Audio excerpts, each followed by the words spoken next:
बशीर अहमद शरजी गुरु था, गुलाम रसूल शरजी गुरु था, गुलाम रसूल शरजी गुरु था, हाकिम चांडियो जी गुरु था, हाकिम चांडियो जी गुरु था, हाकिम चांडियो जी गुरु था, अब्दुल सत्तार हकड़ो जी गुरु था, अब्दुल सत्तार हकड़ो जी गुरु था, गुलचेर कक्कड़ जी गुरु था, गुलचेर कक्कड़ जी गुरु था, महफूज लोटानी जी गुरु था, महफूज लोटानी जी गुरु था।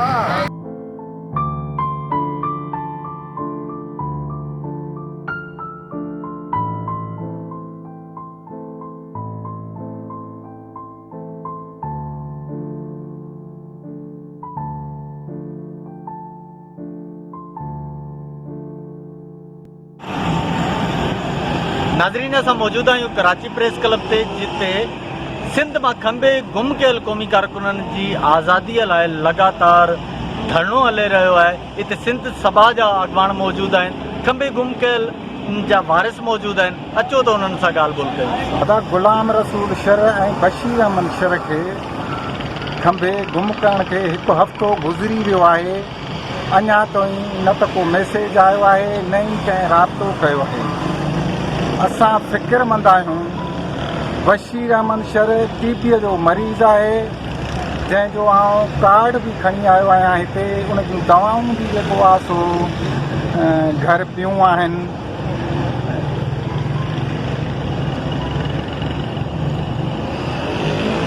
उनजे दवा जो कार्ड आहे जेको भिटाई अस्पताल हैदराबाद मां दवा वठंदो रहियो आहे ऐं हिन वक़्तु 5 महीने में हुनजो कोर्स दाख़िल थी चुको हुयो।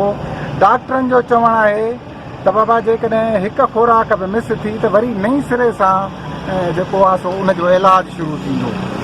अहिड़े तरीक़े सां गुलाम रसूल शर जो examination BS nursing second year Memon अस्पताल इंस्टीट्यूट में उहो इम्तिहान शुरू थी चुको आहे।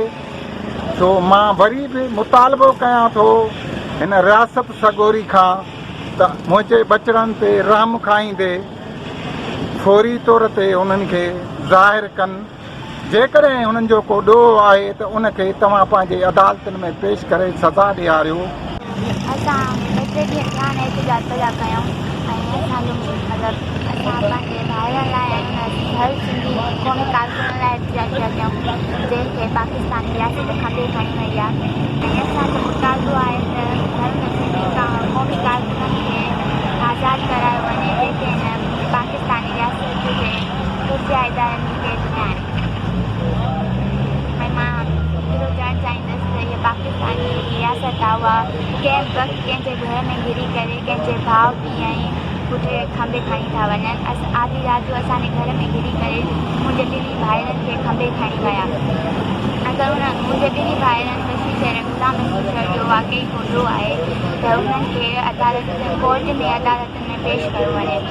हिकिड़ो ई मुतालबो आहे असांजा खंबियल नौजवान ज़ाहिर कनि जे अव्हां जे कानून आइन जे हिसाब सां हुननि ते ॾोह निकिरे थो त हिननि अदालतुनि में पेश कयो, पंहिंजा वकील बीहारियो, हुननि ते ॾोह साबित कयो।